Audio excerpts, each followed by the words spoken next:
Their intrusion into New York, into Chicago, into major municipalities, really organized by Republican governors like DeSantis and Abbott out of Texas, to disrupt the politics of local communities, particularly inner city communities throughout the United States. We understand the game for what it is.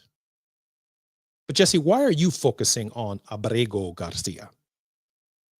Because this is a person who had the protection of the Constitution. And Donald Trump has essentially said that he does not recognize that protection. The question for me, after I heard Professor Lawrence Tribe on Lawrence O'Donnell last night, was this, and the liberals are getting it wrong.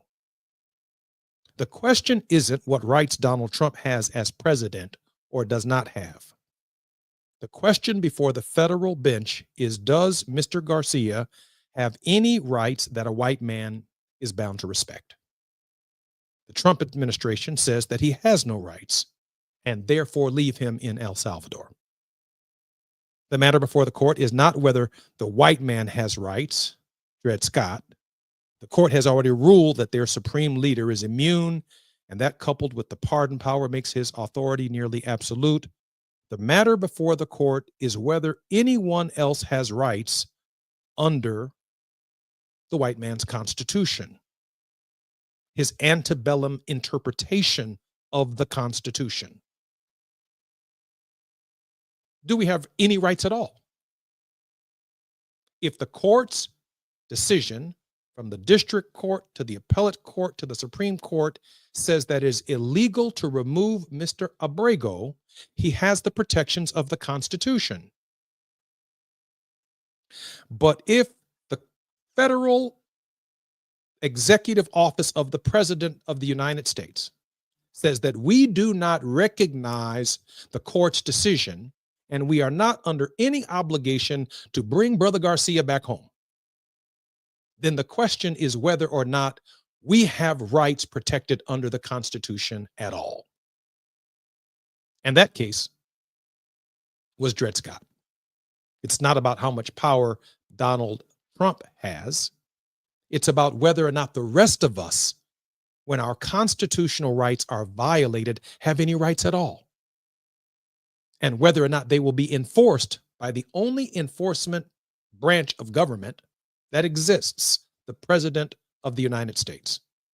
I'm Jesse Jackson Jr. When we come forward, our very special guest will be attorney Todd Eury. He's a minister and a pastor, 1 foot in the pulpit and 1 foot in the courtroom. We're going to take on Dred Scott today. I'm Jesse Jackson Jr. It's afternoon drive time with Jesse Jackson Jr. Only on KBLA Talk 1580. Hey, this is Zoe Williams, the voice of reason, and for over 20 years, Parkside Economic Development Corporation has served Leimert Park and surrounding communities, empowering tomorrow's leaders and changing lives. Parkside EDC has awarded over $400,000 in college scholarships while sharing economic principles of the Big Five of money with students and their families. Parkside EDC partners with organizations like the Brotherhood Crusade to assure our youth have the financial acumen to succeed. Parkside EDC provides families and businesses with financial insights, offering free online, on-site, and on-air B-Warp presentations. The Black Wealth Attainment and Retention Programs helps our community acquire, sustain, and pass down legacy wealth. High school seniors can apply for this year's scholarship awards at parksideedc.org. Scholarships will be awarded at Parkside EDC's Gospel/Jazz Brunch on Sunday, April the 27th. For details, tickets, or donations, please visit parksideedc.org. This is a community call to action from KBLA Talk 1580. How serious is youth vaping? Irreversible lung damage serious. 1 in 10 kids vape serious, which warrants a serious conversation from a serious parental figure like yourself. Not the seriously know-it-all sports dad Or the seriously smart podcaster? It requires a serious conversation that is best had by you. No, seriously, the best person to talk to your child about vaping is you. To start the conversation, visit talkaboutvaping.org. Brought to you by the American Lung Association and the Ad Council. Oh, by the way, Ivan's no longer on the project. His wife got a new job, so they're moving across the country. Robin's top researcher is deviating to a new market. This isn't standard. And now we're short-staffed. Who's going to finish all these projects? She needs a cluster of new data analysts, and there's no margin for error. I need Indeed. Indeed you do. Put our matching platform to work so you can spend less time searching and more time connecting with talented candidates. Visit Indeed.com/credit and get $75 towards your first sponsored job. Terms and conditions apply.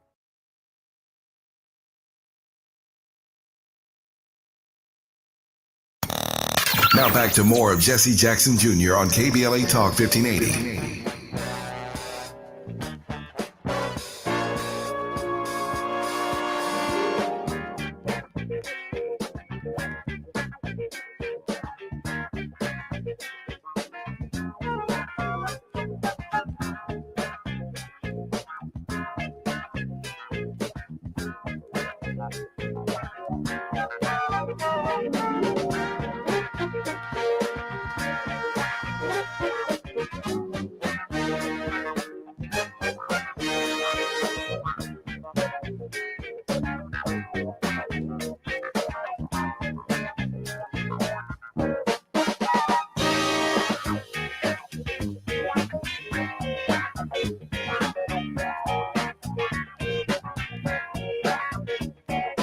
I'm Jesse Jackson Jr.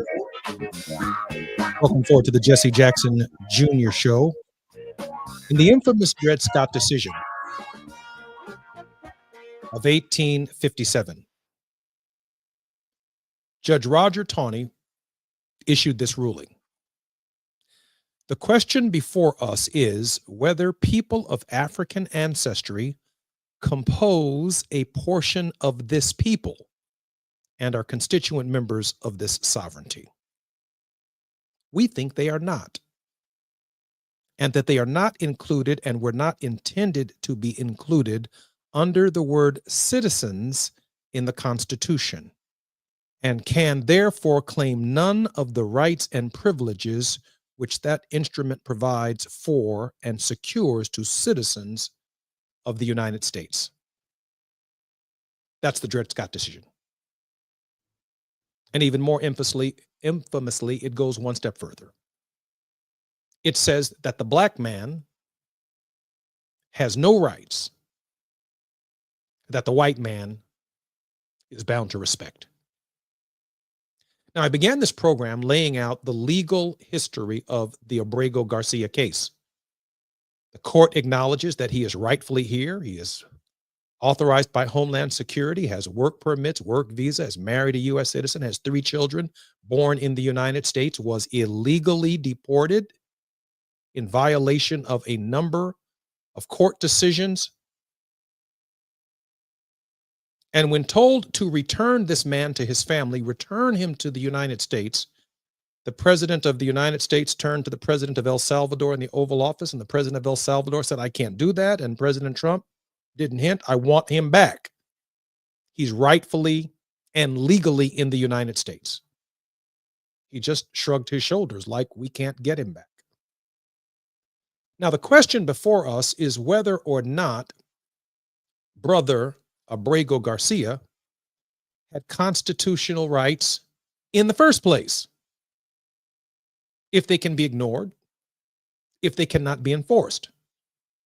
Now, I realize that we're on both sides in the African American community of the question of immigration. Some are for immigration, some are against. I get it. But the day they start flights to Uganda and to Africa,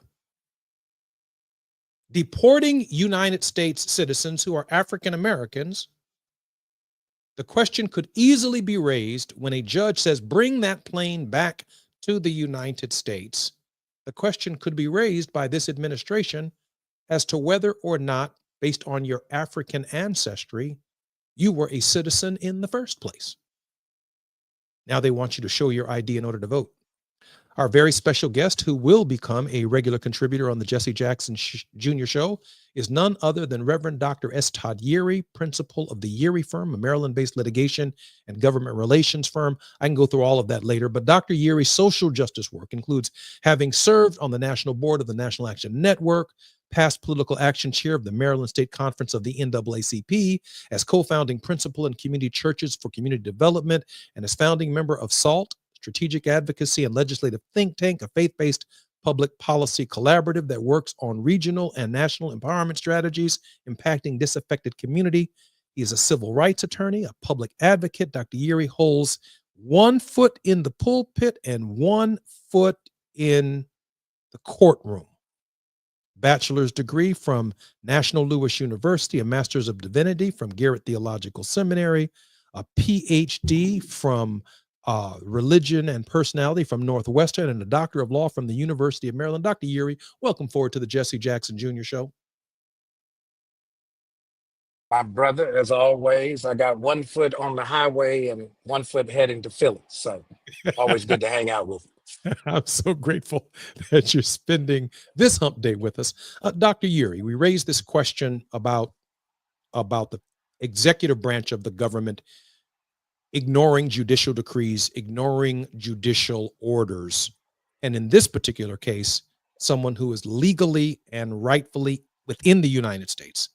And the president of the United States seems to show a callous disregard for that citizen's or that immigrant's constitutional rights. Yeah. It's curious, but not surprising, right? Certainly there's an orchestrated effort to prove a particular kind of point. You talked about the Dred Scott decision. At the core of that decision is, remember, Dred Scott had been emancipated by one who had been his owner, moved from Missouri to Illinois. Missouri was south of the Mason-Dixon line, still is, Illinois north. And so his status changed, but then the family moved back to Missouri. And there was the effort to return him to his previous state of servitude. And so the argument that Taney goes into, he's kind of laying out this legal history and justification for the decision that would ultimately be made. But what he does is he makes this argument that, one, people of African descent, those enslaved persons, were not persons. There's certain legal terms that exist in the law that actually carry with it an inherent expectation of certain unalienable rights, right? So we hold these truths to be self-evident, right? That's the Declaration. But we, the people, who are people? Person is a legal definition. And so Taney goes out of his way to say that not only is Dred Scott not entitled to relief, he's not a person. And he argues that if African people were intended to be persons, it would have been defined as so in the Constitution. And we know there's a particular clause that indicates that slavery would end at a particular year, 1807, in the Constitution. So when we look at this orchestration, this is a reminder of the very fluid and tenuous nature of the personhood of certain people who have been used to serve economic interests. But what's really underneath this is still the fact that this irrational fear of Black and brown bodies in the country, lawfully or unlawfully, is still an issue. And so what we have here, remember, Dred Scott was decided on a question of standing. Because they said Dred Scott was not a citizen, he could not have his issue heard before the Supreme Court. Had nothing to do with whether or not slavery was actually an institution that should be upheld. It was a technical decision.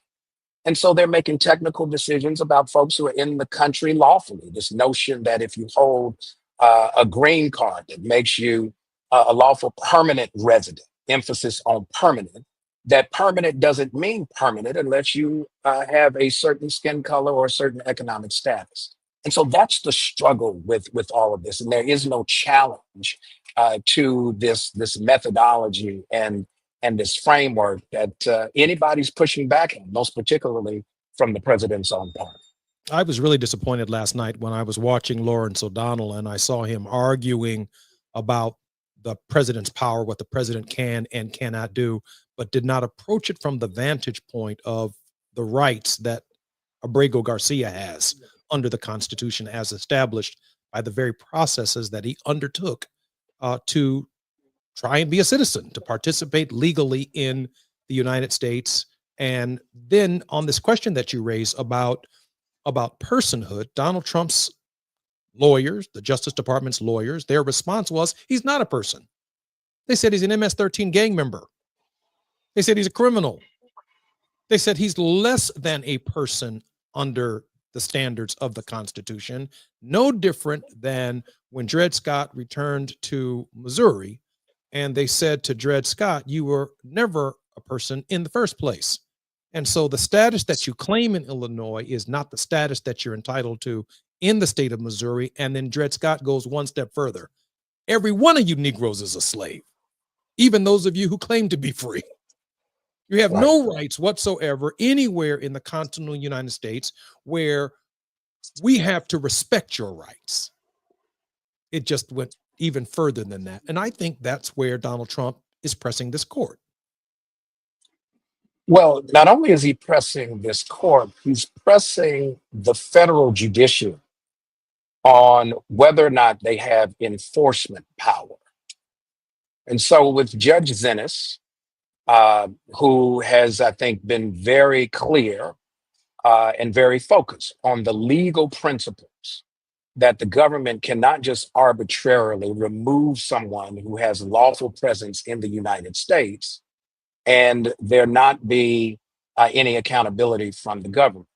And then when the government does not adhere to her edicts, give me a daily report from somebody who has requisite authority to be able to give me a status on what are the steps that the administration has taken to facilitate his return. Well, there's been none.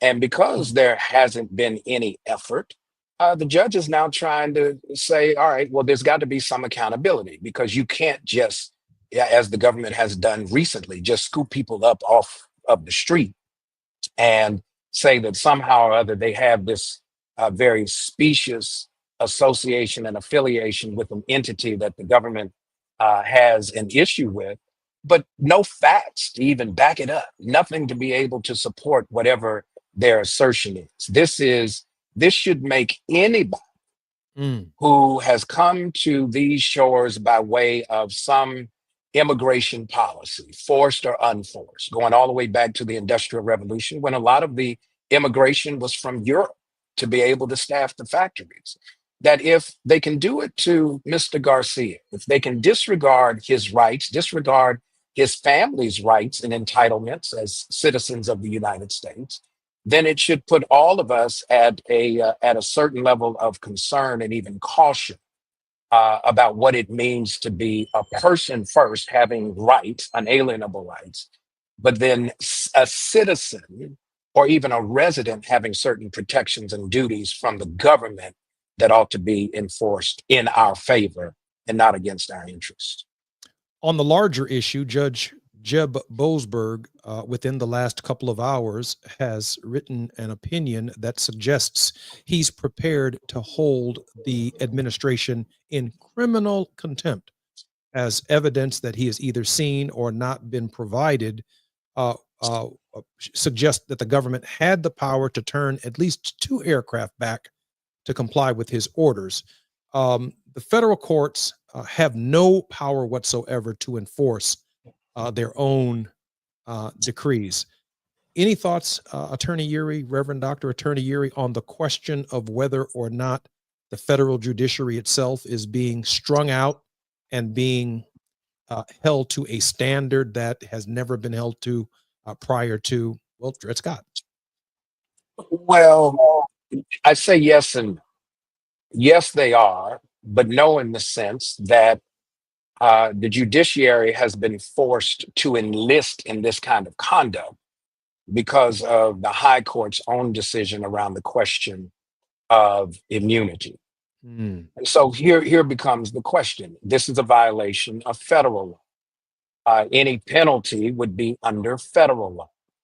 If the federal laws are carried out under presidential powers, whether or not we agree with them, then there's a certain immunity that goes along with it for the president, or arguably to anyone that the president would delegate some of those powers. And even if it were not the case, the president's absolute pardon power means that they could make any decree they want to, hold as many depositions as you choose to. When it's finally all said and done, with the stroke of a pen, as we saw with the J6 defendants, they will not only not be prosecuted, they'll be going right back to work the next day doing the same thing over and over and over again. So it's going to be a process of repetition. We're going to have to stay engaged. We're going to have to keep very wary of this administration, but we're going to have to keep this in front of a very alert and aware public, so that ultimately the public can opine at the next federal election about how they want their government to actually function. We have about 2.5 minutes before we come forward, Dr. Uri. A question. I can only imagine that the chilling effect of this decision and this drama that's playing out both at the federal level, at the executive, and in the federal courts must be driving everyone who came across that border legally.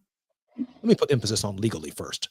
Legally batty as a result of what can only be described by us as racial profiling. And let's remember, there's more than one border. Some folks don't come by walking across the southern border. Some fly in. They cross through airports, right? Some folks come from the East Coast, the Southern Coast, through other ports of entry by other means and methods. If it can be done to Mr. Garcia, it can be done to anyone at any time. And what this really is I think the next thing you'll see is there will be actual U.S. citizens who may be facing certain charges at state or federal level, and they too will be deported to some foreign facility somewhere to be held on behalf of the U.S. government for pennies on the dollar, as opposed to having to pay what it costs to incarcerate a person every single year. They'll pay some poor country somewhere that would do it on the cheap and then get the 2 for 1. I don't have to deal with your presence, but I also don't have to pay for your subsistence. This is the beginning of a very slippery slope, and everybody should be on guard. I'm Jesse Jackson Jr. Our very special guest is Dr. Reverend Todd Uri.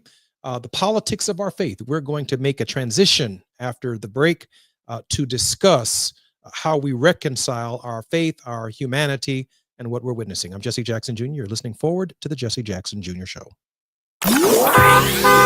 It's afternoon drive time with Jesse Jackson Jr. Only on KBLA Talk 1580.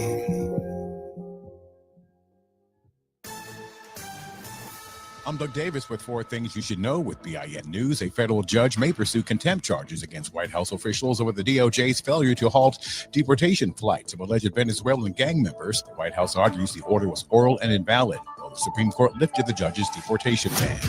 Oakland is nearing a new mayor, with Lauren Taylor leading Barbara Lee 49% to 45% in early special election returns. The winner will complete recalled Mayor Sheng Tao's term. Both candidates are African American.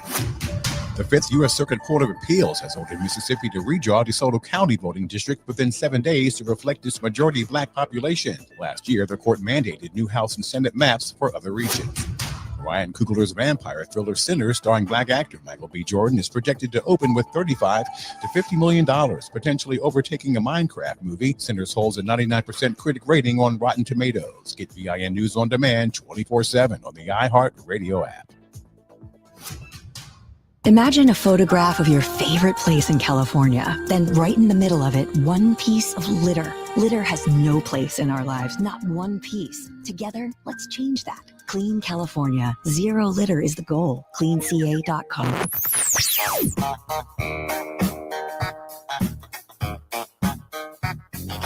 This is KBLA Talk 1580.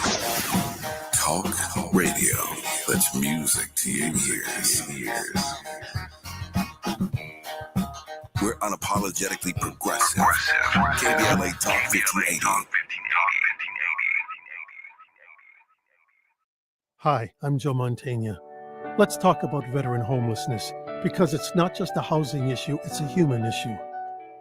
Right now, we need LA property owners to open their doors and give veterans a safe place to call home. With guaranteed rent and dedicated support, you can be part of the solution. Learn how you can help. Email houseuurvets@lacity.org. We've got a lot to talk about. I'm Reverend Gerald, the life coach. Is someone you love struggling with addiction and mental illness? Is improving your family's health important? Want to leave a legacy that your family can grow? Are you ready to enhance your perception of life experiences? Then wake up weekends at 7 a.m. with Urban Family Focus and get the wisdom, opportunity, resources, and motivation to live your best life. Join the conversation on Urban Family Focus Saturday and Sunday at 7 a.m. Unapologetically progressive. KBLA Talk 1580. We've got your black.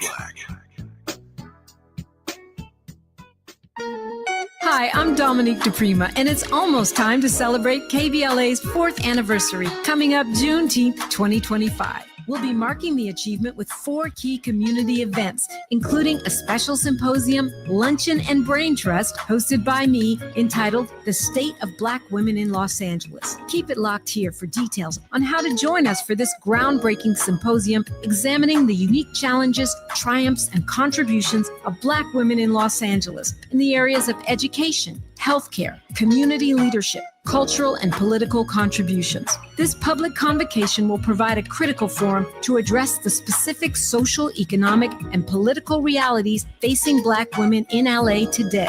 We'll go live with a radio broadcast and YouTube live stream, a public discussion, and a private dialogue with some of LA's most impactful women. It's an affirmation of Black women standing at the intersection of race and gender in times of adversity while demonstrating remarkable resilience and leadership. We will listen and we will speak out and be heard, all in service of finding opportunities and solutions. Please plan to join us in celebrating our 4th anniversary by amplifying the voices of Black women. For more on our symposium and 4 events celebrating 4 years on the air, simply stay tuned or keep an eye on KBLA1580.com and help make this Juneteenth more jubilant with all of us at KBLA Talk 1580. You're listening to Jesse Jackson Jr. on KBLA Talk 1580.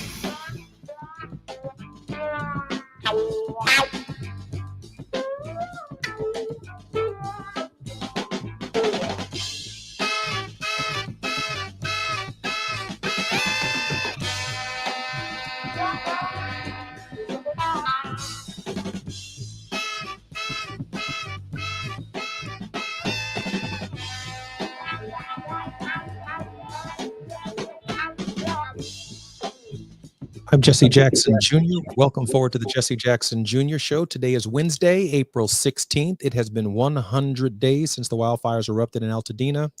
We're asking you to join us today on our nationally broadcast KBLA 1580 Town Hall as we commemorate this fateful day, celebrate the resilience of Altadenians, and embrace this beloved Black community. We're giving away air purifiers, $100 gift cards to survivors. So please come join us today from 4 to 6 for our town hall, the Altadena Eden Fire, 100 Days and Counting. It is being broadcast on every one of our platforms.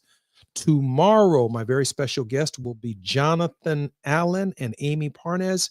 They are the authors of the brand new book, Fight. It is easy for us as African Americans to say that we did not do enough in November to elect Kamala Harris president. But Jonathan Allen and Amy Parnes suggests that there were decisions long before the vote that were made, including Joe Biden's honest condition as to whether or not he was capable of running a campaign that played a profound impact in how we ended up where we are today. That book is now a national bestseller, and the authors will be joining us tomorrow and on Friday. Our very special guest will be none other than Michael Cohen, who is a regular contributor on the Jesse Jackson Jr. Show. You know him as Trump's fixer. We need to catch up with Michael because he can tell us about everything from the pump and dump stuff that's taking place on Wall Street to tariffs to how Donald Trump is engaging in one of the great grifts of the century, maybe of all time, as president of the United States. My very special guest in this hour is Reverend Dr. Todd Yuri, lawyer, preacher, civil rights activist, member of the board of multiple civil rights organizations. In short, he knows the Negro community and he knows Negro leadership and he knows what we're going through. But today, as we pivot, I want to talk with Dr. Yuri and ask him a question about reconciling our faith, because that's the core of what I want him to share with us when he becomes a regular contributor. And by that, I mean, I'm struggling with a nation that should be concerned about the least of these. Give me your tired, your poor, your huddled masses. I'm struggling with this, the stranger on the Jericho road and the woman with the issue of blood. I'm struggling with this, again, the stranger on the Jericho road. And it just seems to me that the way we are treating the least of these in this hour is really a challenge to our faith. Dr. Yuri, help us get to a better place. Well, it's a profound question in this season when, for the Judeo-Christian community, this is Holy Week for the Christians. We're approaching Passover.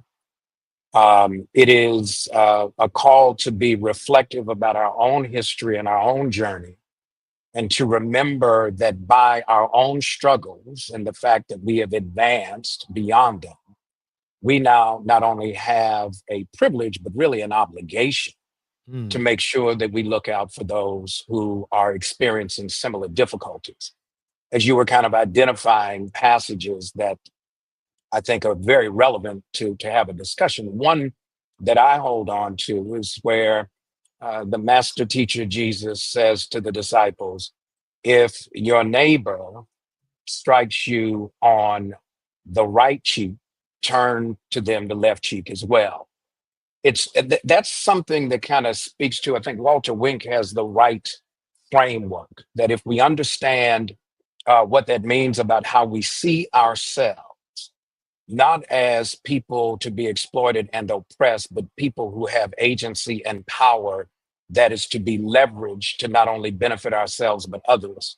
It is, we are in a turn the other cheek moment, not to say we're going to allow ourselves to be brutalized, but to really understand that we see ourselves as equals. Here's how this goes. In a right-handed society, if you were to be struck by another person, someone observing would know whether you were subservient in your status by which cheek you'd be struck on.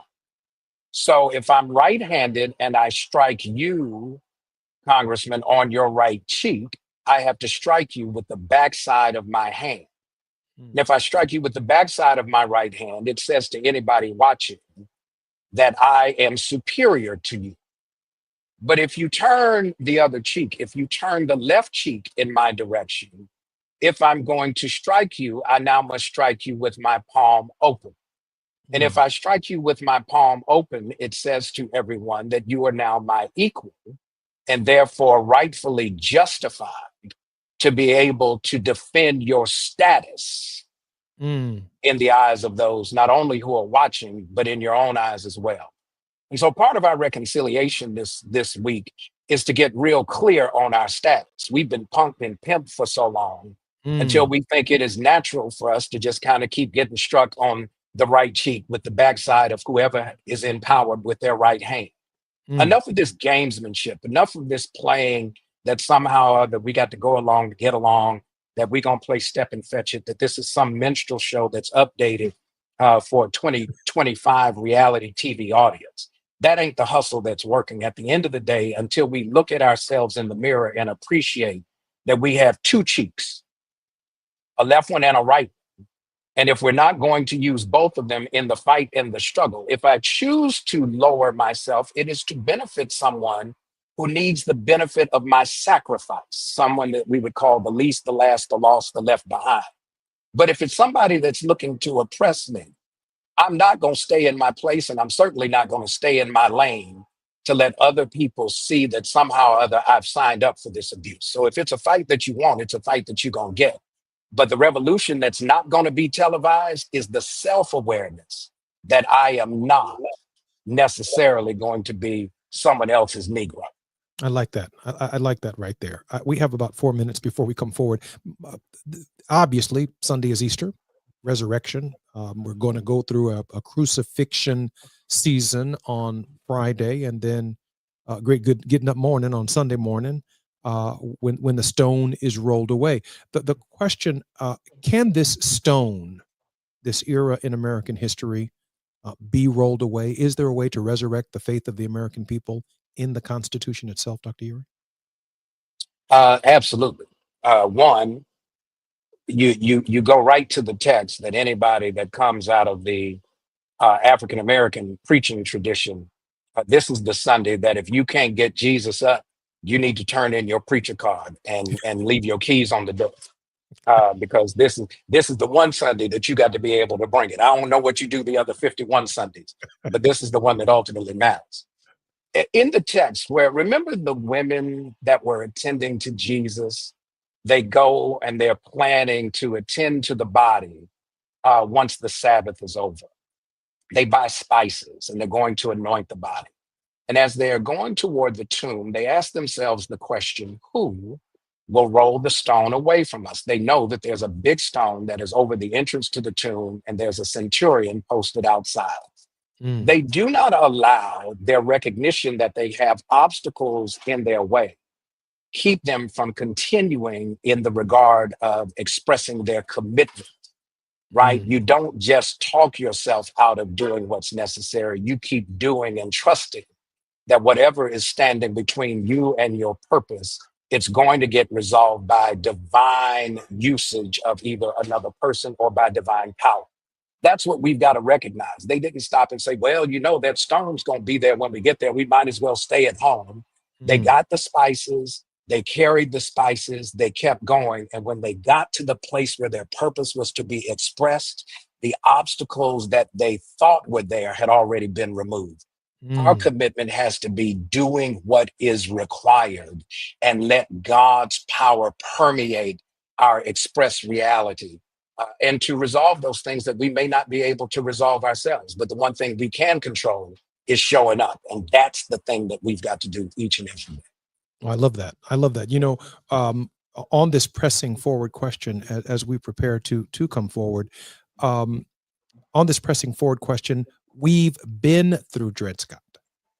The year was 1857. We've been there. We've done that. We've seen the Democrats and their behavior. We've seen the Republicans and their behavior. We've seen the liberals and the conservatives and their behavior. And then we pressed forward. And the sum of all of that history is the freedom that we enjoy, our ability to articulate our circumstance, our ability to share with our brown brothers and sisters what they're going through and what they are going to go through.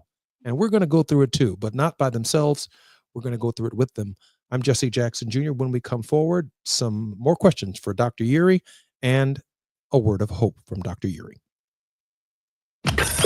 While you're stuck in traffic, we can at least bring you up to speed on the news of the day. You're listening to Jesse Jackson Jr. only on KBLA Talk 1580.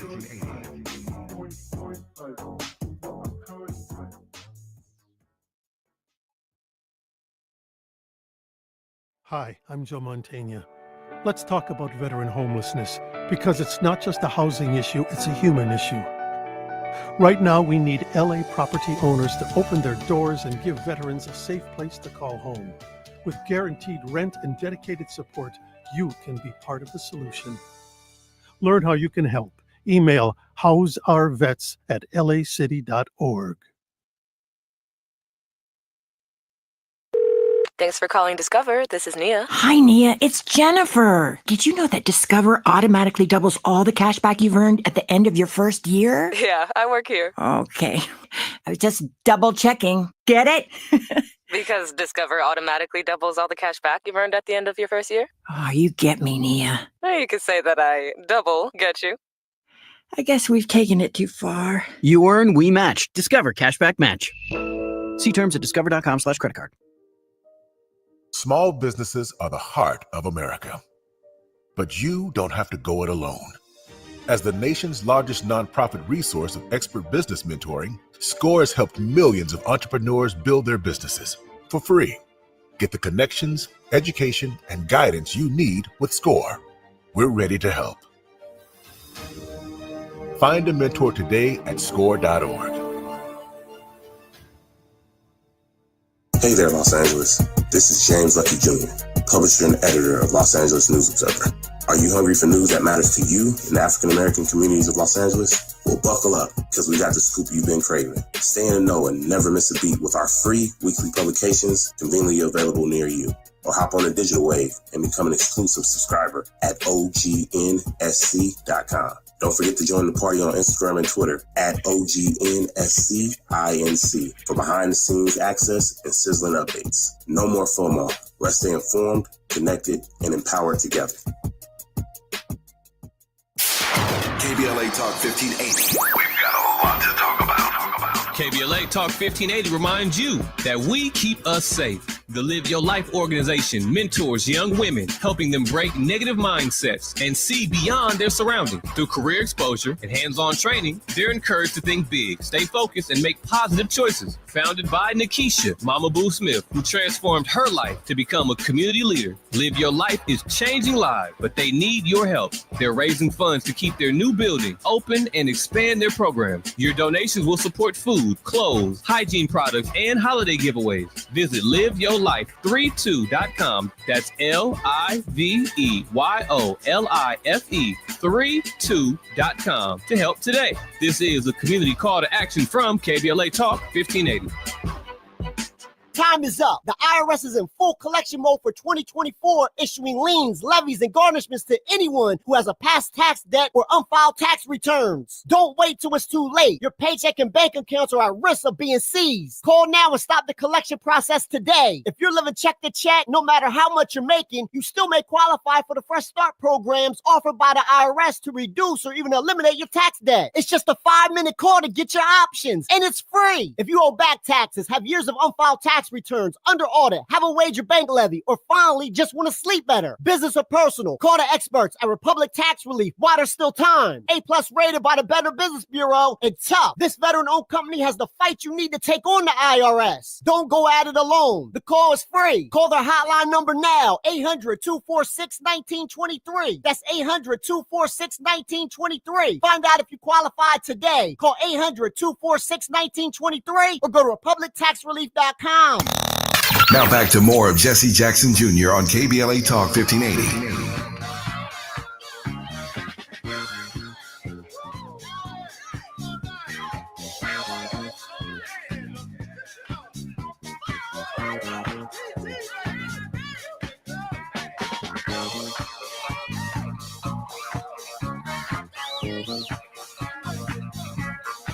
I'm Jesse Jackson Jr. Welcome forward to the Jesse Jackson Jr. Show. My very special guest is Reverend Dr. S. Todd Yeary, who is going to become a regular contributor to the Jesse Jackson Jr. Show. The politics of our faith is a central theme, but it's not going to be limited to that.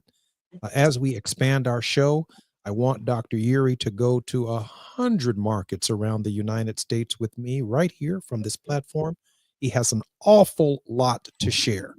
And when I think about earthquakes in San Diego and fires in Altadena, and I think about the threat at our colleges and universities around our country, discouraging students from protesting, and really between 18 and 21, as they leave the family nest, exercising their freedom as human beings, as adults for the first time, having that experience fundamentally altered, Dr. Yeary, from the one we enjoyed when we were leaving our home and going to Morehouse and going to A&T. And, you know, we really got involved. And the idea that the government is threatening the leadership of these schools and challenging the migration and immigration status of American citizens and threatening our right to vote. If you wake up every day and listen to the news, it is just overwhelming. And so Dr. King said we need to have a Bible in one hand and a flag in the other. And we need to hold on to our faith. We need to hold on to our faith. I'm charging Reverend Uri with his hourly segment on the Jesse Jackson Jr. Show to help us deal with some of these complicated issues, but also to help center ourselves and help us plow our way through these very difficult times. Dr. Uri, take your time. Help us understand and share with us your thoughts on this intersection between, if you will, the crucifixion experience on Friday and then the reconciliation of resurrection and moving forward, knowing that at the end of every crucifixion, there is a resurrection. Yeah, it's a profound question, but it meets us at the intersection of history and destiny. If you forget one, you can never pursue the other. They are linked. And so when I think about this revisiting every year at some point in the spring, we come back to this place at the end of a 40-day Lenten journey. Our Jewish brothers and sisters remember their own pilgrimage and their own liberation in going through the Passover. Our Muslim brothers and sisters, they go through a time of deep reflection in Ramadan. And so we kind of walk this kind of shared and similar journey of really thinking about what does the expression of our faith really mean. Here's where I think we have to locate ourselves. Number one, the resurrection is a time for us to reinvigorate commitments that accrue to our living, being alive. And as you were raising that question a few weeks ago, I preached from the book of Ezra, chapter number 5. It's a period after there had been the exile that the prophets, two of the prophets, Zerubbabel and in Jeshua's day, but the two prophets, Haggai and Zechariah, encourage the people to get back to doing the work of rebuilding the temple. They had gotten to a place where they were comfortable and they took their eyes off of their duty and their obligation to be true to the purpose that is in their identity. And when they got back to doing the work, there was an absolute questioning and a seeking of confirmation from the government to find out whether or not the people who were attending to their own self-interest had, watch this now, permission to do so. What is interesting in that text is King Darius orders that there is a search, and where they go back to find out what had been in the historical record of the oppressed people who were now declaring their own liberation was kept in the treasury and in the fortified place of the place where they now find themselves. And so what do I say that means for us? This government is trying to hold hostage, secret and away, in the valued places, the telling of our story. They don't want it to be public and they don't want it to be publicized, but they cannot ignore it. When Darius has this search of the archives to be done, he finds out that his predecessor king had already determined that the people were going to be given the absolute latitude, not no necessary permission, but really the resource and the support to rebuild what that had been destroyed. That means that we have to be so confident in our knowing our own story that I don't care who you put in the White House, what party you put there, who is in the government. It ought not change our level of commitment and passion about continuing to do the work of rebuilding what others have tried to destroy. And so in this week, the thing that should be resurrected, it's more than just the resurrection of the body of Jesus Christ. It is the resurrection of the dreams of our children, the history that we would tell. Okay, if you don't want to put it in your book, you didn't put it in your book the right way anyway. So obviously your editorial latitude was not really focused on precision. We can tell our own story, and we can invest in our own communities, and we can make sure that we speak to our own self-interest, because that's what other communities do without question. And so we're not asking for permission, and we're not asking for agreement. We're just saying we are claiming for ourselves by the power of resurrection. When you've tried to kill everything about us, including our bodies, our history, our language, our remembrances, our core values, we declare that as resurrection has occurred, we get back to the work of rebuilding, and we do it in the name of our God, by whatever name we call our God, because there's still work to be done, and we've got a wall to rebuild. Well, it doesn't get much more solid and much more hopeful than that. I do want to add that those of you who have been listening, that our journey includes all of these examples that we can use as African Americans, because God has really blessed us with a hindsight position. The fact that we can look at Abrego Garcia, and the fact that we can look at Lawrence Tribe, the liberal Harvard lawyer, and say, wait a minute, you're defending or discounting what a president can and cannot do. But the fact of the matter is, Mr. Garcia is Dred Scott, because we've been down this road. And so there is a, if you will, under these circumstances, a comfort, a strength that comes from, as Dr. Yuri has said, knowing the history, so that we can be helpful to the direction of the nation and its discourse itself, so that we can profit together, so that we can unite people around their pain and their suffering, not as something that is far and distant than our own, but something that we identify with, something that we empathize with. Dr. Yuri, we have about another minute and a half, a closing word of hope. Well, from the good book, don't grow weary in doing good, especially when you're doing good that's tied to your self-interest and your purpose. For in due season, you will reap a harvest if you faint not. Don't forget not only who you are, but whose you are. And that in this season, it is that divine spark of God's very fingerprint on your very identity that makes you uniquely who you are. You were created on purpose, with purpose, and here it is, without apology.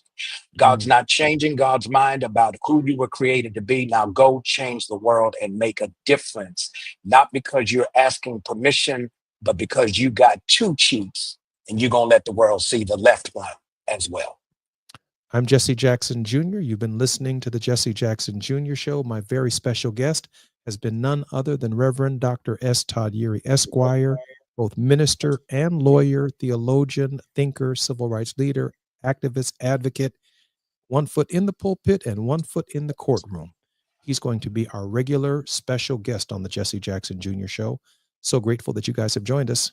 Thank you, KBLA, and best of luck tonight in Altadena. KBLA 1580 Santa Monica. I'm Doug Davis with 4 Things You Should Know with BIN News. A federal judge may pursue contempt charges against White House officials over the DOJ's failure to halt deportation flights of alleged Venezuelan gang members. The White House argues the order was oral and invalid, while the Supreme Court lifted the judge's deportation ban. Oakland is nearing a new mayor, with Lauren Taylor leading Barbara Lee 49% to 45% in early special election returns. The winner will complete recalled Mayor Shane Tao's term. Both candidates are African American. The 5th U.S. Circuit Court of Appeals has ordered Mississippi to redraw DeSoto County voting district within 7 days to reflect its majority Black population. Last year, the court mandated new House and Senate maps for other regions. Ryan Coogler's vampire thriller Sinners, starring Black actor Michael B. Jordan, is projected to open with $35 to $50 million, potentially overtaking a Minecraft movie. Sinners holds a 99% critic rating on Rotten Tomatoes. Get BIN News on demand 24/7 on the iHeart Radio app. Imagine a photograph of your